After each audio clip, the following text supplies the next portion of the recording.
Welcome back. In this video, we are going to explore various JUnit 5 features. We are going to talk about how to utilize lifecycle callback methods. We are going to talk about how to customize test instance lifecycle and how we can associate one or more tags to various tests so that we can conditionally execute all the tests that are associated with a specific tag. And also we are going to take a look at how we can customize displaying the test method name. And we are going to look at how we can disable some tests, and also there is a provision to conditionally enable or disable based on various conditions. And we are going to talk about how we can utilize add timeout annotation to specify certain time limit so that it should execute within the timeout period, otherwise it's going to automatically fail. And also we are going to explore how we can organize a set of related test methods using nested tests. And then we are going to explore how we can write parameterized tests so that we can dynamically pass data to our tests as an input. And finally, we are going to take a look at how we can run our tests in a parallel mode. Before exploring JUnit 5 features, I strongly recommend you to go to JUnit 5 user guide, and it is very well written and it contains a lot of code samples for each of the JUnit 5 features. So I strongly recommend, along with watching this video, I strongly recommend you to check out this guide and follow along. Let us understand how we can use various lifecycle callback methods. Here I have a lifecycle callbacks demo test which contains various lifecycle callback methods, and then I have two tests, test 1 and test 2. So here I have a before all method which is annotated with @beforeAll. This gets called before executing any of our tests and any of our @beforeEach methods. So when I run this test, this is the one that gets executed first.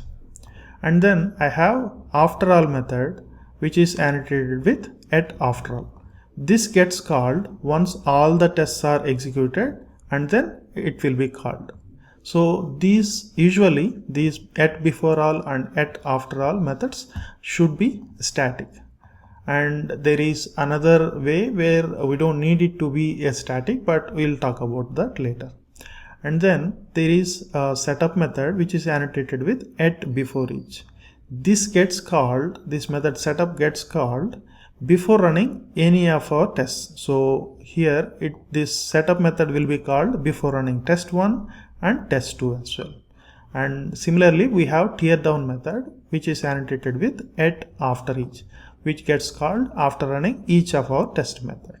So now let us run and see the logs. So here you can see first before all method gets called, and before running test 1 setup method gets called and then tear down is called, and before running test 2 setup method gets called and tear down method gets called.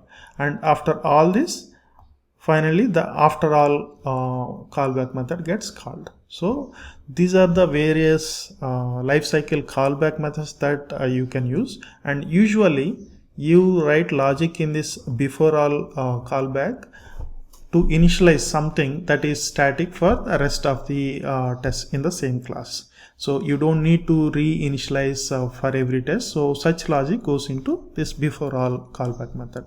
And again, in after all, you usually do any of the cleanup.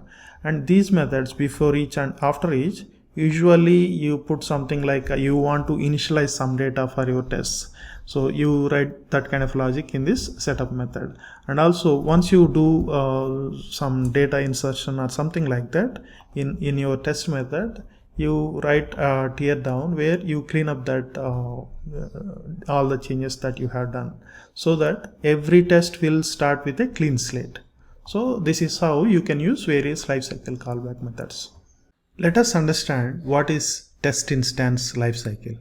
So here in the documentation we can see, in order to allow individual test methods to be executed in isolation and avoid unexpected side effects due to mutable test instance state, JUnit creates a new instance of each test class before executing each test method.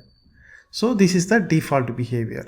Like this per method test instance lifecycle is the default behavior in JUnit Jupyter. So what does this mean? So let us go to our IntelliJ IDEA and understand what is this. So here I have a simple test with two test methods, test1 and test2, and in each of these tests I am simply printing the hash code. Okay, so now if I run this test, here you can see two different hash code values, which means they are two different objects. So when we run these two tests, they are not running on the same test instance. So they are being called on the different instances of this particular class. So in order to avoid any of these unexpected behaviors and to run them in isolation, by default JUnit 5 is creating a separate instance and then calling each of these test methods. Probably in our JUnit 5 unit tests, we may not need that behavior, because maybe we are not writing any code that has side effects or something like that. So you can customize that behavior by using at test instance, and here you can see there are two values. Like you can specify value equals to either per method or per class. Per method is the default behavior where it will create a separate instance for executing each of the tests. So we don't want that for our unit tests, let's say. Then we can configure test instance value equals to per class. So now let us run this and see it is printing the same hash code because it is using the same instance for running all of our test methods. So for usually in unit tests, this is kind of a this behavior is good enough for us. We don't need to have a separate instance for running each of our test methods. Also, if you want to set this behavior globally, instead of annotating this with for each of the test class, what you can do, you can create under src test resources, create a file with name junit-platform.properties, and in this one you can add this property junit.jupyter.testinstance.lifecycle.default equals to per class. So it can be per class or a per method. So by default it is per method, but if you want to globally change the default to per class, you can add this property in your junit-platform.properties file. Next, let us understand how to use @displayName. So here we have a test class with a couple of test methods, test1 and test2. Obviously these names test1 and test2 doesn't reveal any intention of what we are trying to test here.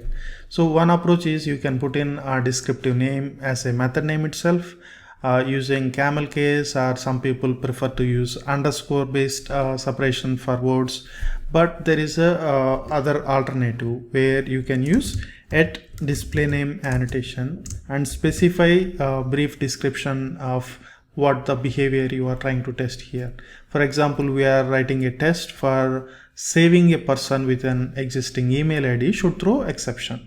So you can put in like, given a person to save with existing email, then it should throw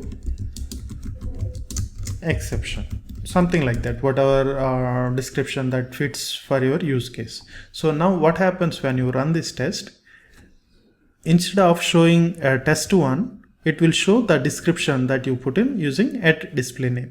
So this is much more readable. Like let's say some people join your team later and then they want to understand what is the behavior you are testing.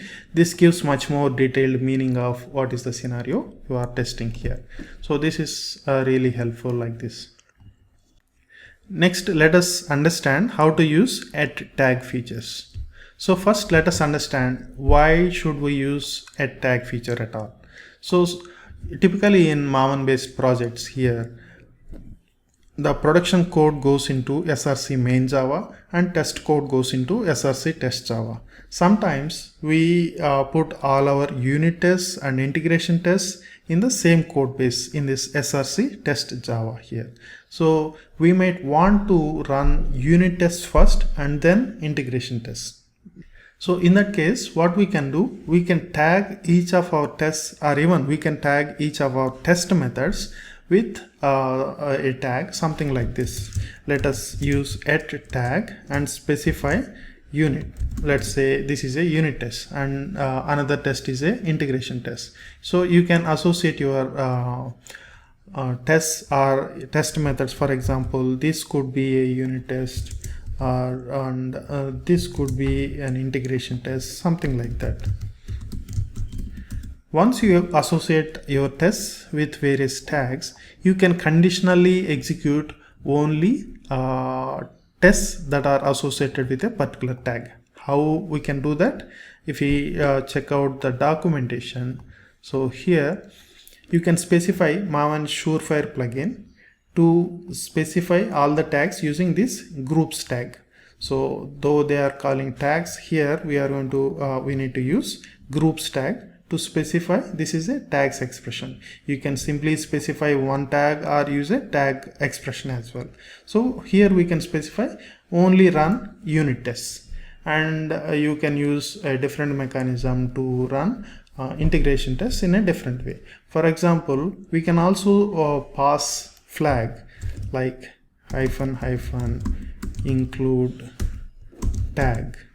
So while executing our tests, we can specify include tag equals to unit to run only unit tests, and you can specify include tag equals to integration to run only integration tests. So if for any reason you want to run unit tests and integration tests separately, you can leverage this feature of tagging all your unit tests with unit and tagging all your integration tests with @tag of integration, and then you can run in a two different phases, like first you run your unit tests and then you run your integration tests.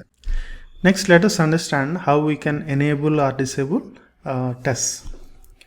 So if you are familiar with JUnit 4, you might have known that there is an annotation called @ignore, which doesn't execute this particular test and ignores this particular test method. If you specify this on class level, it is going to ignore all the tests within this class. But in JUnit 5, you can use @disabled annotation. So once you add this @disabled, when you run your test, it is not going to execute any of the tests within this class. You can even specify at only one test here. Let's say we disable test 2 here, and then so here it shows that this is disabled and only the first test executed. So this is how you can simply disable some tests. But sometimes we may want to enable or disable based on certain conditions. For example, here I have JUnit 5 provides some out of the box conditions that you can use, like here I have @enable on OS. So based on the OS, I want to enable this test. So here I specified OS Mac. So if I am running this test on Mac OS operating system, then only it is going to execute this particular test. And this is not going to run if I am running this on Mac. So here this is enabled only on the Windows operating system. Similarly, there are other conditions as well, like enable on JRE. If you are using Java 17, then only it is enabled. And similarly, if I am using Java 21, then only this test is going to be executed. So if I run this test, I am using Java 17 and I am on Mac OS machine. So here we can see should run only on Windows is disabled, should run only on JRE 21 is disabled, and only should run on JRE 17 and on Mac OS only these two tests got executed. So if you are building any product and that has some specific scenarios that you want to test on a particular operating system or Java version, so you can leverage these features. So similar to these, there are few more conditions that you can use, and you can verify in the user guide what are the other enabled or disabled conditions. So similarly, at enabled on JRE, you can also use at disabled on JRE. So you can enable or disable based on certain conditions. Next, let us understand how we can use at timeout feature. So here we have our tests, and we have a couple of tests, and this is disabled right now. And if we run this test, it is going to execute, and then test 1 will be passed, right? So let us say if we want to execute it within 3 seconds, we can use at timeout, and we can specify by default this value is in seconds, but if you want to change time unit or something, you can specify time unit milliseconds or whatever unit you want to choose, you can choose. By default it is going to be in seconds. So now if you run it again, it is going to pass because it doesn't take 3 seconds to run this test. So now let us put a thread.sleep here to sleep for 5 seconds, and let us add these throws. So now if we run this one, within this test it is going to sleep for 5 seconds, but we specified to timeout after 3 seconds itself. So here we can see timeout exception, test 1 timed out after 3 seconds. So when are we going to use this? Usually if you are making any external API calls, or if you are making any external service usage, like you are reading from some message broker or database, something like that, and you don't want to stuck on this forever. So in such scenarios, you can use timeout to wait for certain amount of time and then timeout and fail the tests. Next, let us understand how we can group a set of related test scenarios using at nested tests. So here in our person service, there are methods for creating a new person and find by email. So we are going to write tests for these two use cases, and one use case is if you are giving a person with a non-existing email ID, it should be stored successfully. If you are giving a person with an existing email ID, it should throw an exception. Similarly, here for find by email, if the person exists with the given email, it should return a optional person with object existing. Whereas if the person with the given email does not exist, it should return an empty optional. So these are kind of related to each other. So what we can do, instead of writing all those test scenarios directly under person service test, we can have nested classes, whereas here I have a class with create person tests and annotated with at nested annotation, and I put all the use cases, all the tests that are belonging to the create person use case in this nested class. And here I have a couple of methods here. One is should create person successfully. When I give some new email ID, non-existing email ID, it should store successfully. Whereas when I give an existing email ID and try to store another person with the same existing email ID, it should throw an exception. So these two are belonging to this create person test scenario. So I group them under a nested class with adding at nested annotation. Similarly, I have a couple of other scenarios, test cases that belongs to find person by email use case, whereas I have a email and that is dynamically generated, and then I store a person with that email. So I know that there is a person who already exists within this given email, and I have two scenarios here. One is to should get person by email when exist. I know that a person exists with this email value. So I am trying to get a person by this email, and I am asserting it should present. Whereas other use case is I'm giving a random email which I know that it doesn't exist already, and I'm asserting the return optional should be empty. So these two test cases belong to find person by email use case. So I group them under a separate class using nested annotation. Now when I run this test, it should nicely group all the tests into various nested class based display. So this is much more organized way where you can group all the related tests into a nested class.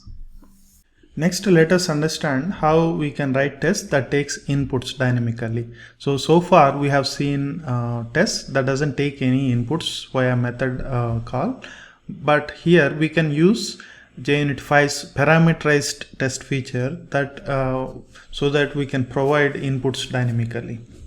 So if you go to JUnit 5 user guide, here we can see there is a test method that accepts a string parameter as an argument to this test palindromes, and there are various ways which you can use to pass inputs to this. So here is one way. It is simply using @value source annotation and specify strings or integers based on your expected data type, and you can pass various values like this. So here we are expecting a string, so it is providing a comma separated list of strings here. So when you run this test is going to be called multiple times for each of the value in this value source. So this is going to be called 1, 2 and 3 times. Okay, so similar to value source, there are other different ways that you can use to pass inputs to the test methods. So if you scroll down, there are so like I said, instead of strings, if you want to pass some input integer values, you can use ints equals to and specify a list of integer values over here. And if you want to pass some null values or empty values, you have dedicated annotations also for that. But the interesting part was there are more specifically, like we have enum source. For example, you want to run some test for each of the value for a specific enum. So in that way you can specify enum source and specify what is the enum class that you want to use. So this test will be called for each of the value for chrono unit enum values. So, and there are more ways with which you can pass inputs to the test methods. One such a powerful mechanism is using method source. Instead of statically specifying all the list of values, you can even specify a method source pointing to another static method name here. So here we have a parameterized test and using @method source annotation and specifying the method name. If it is in the same class, you can simply specify the method name here. We have string provider, so we just specify the name here. And what it does, from this static string provider, we need to return a stream of arguments, and here the argument is of type string, so we are simply returning a stream of string values. So this test will be executed for each of the values that this string provider produces. So sometimes you not just want one argument, you may want multiple arguments also. In such cases also, this method source will be very useful. You can provide multiple values as inputs to your test methods. And another very handy parameterized test source is CSV provider. Here we can see your test is expecting one string type argument and another integer type argument. In this case, we can also use a CSV source. We can pass each string contains comma separated values for each of these arguments. So like this also you can specify dynamic parameters for your parameterized test. So let us look at our own test here, and here I have person service parameterized test class, and here for create person use case, I am expecting a name and email to be provided to this test method, and I am using CSV source here. So each of the string contains separated values of name and email. And then I have another test which is of type parameterized test, and this time I am using method source, and I specified a method name called person props provider. Here I am providing a string and another string for name and email as separate properties. So here if you look at the implementation, here I wrap this list of arguments using arguments.arguments function method call, and then specify these values. So when I pass this method name for at method source, it is going to assign these values into name and email and execute for each of the arguments. Okay. Instead of passing values separately, I can even create an object of type person and then pass also. Here I have another test which accepts a person object. Instead of name and email separately, I am expecting a person object. So here I am using a method source of person objects provider. So in this one, I am creating a person object and wrapping with arguments and providing it as a string. So here it is going to provide two values and execute this test 2 times. Okay, so let us run this and see. So here you can see each of the methods are getting called multiple times with different values.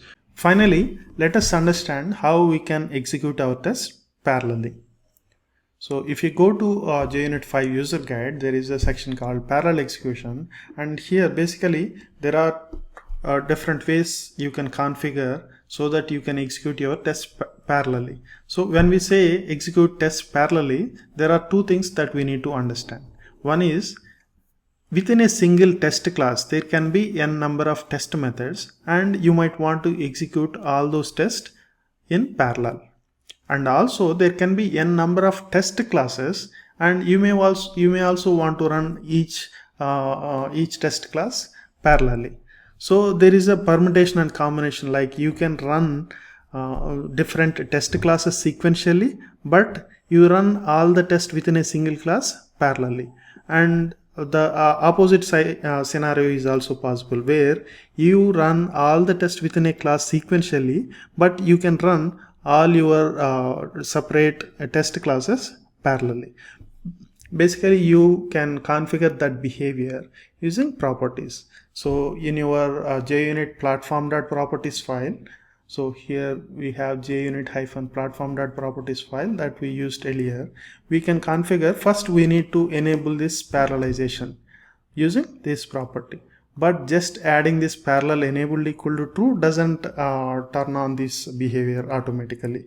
Then we need to specify what is the mode, default mode. So by default it is same thread. That means it's gonna execute sequentially.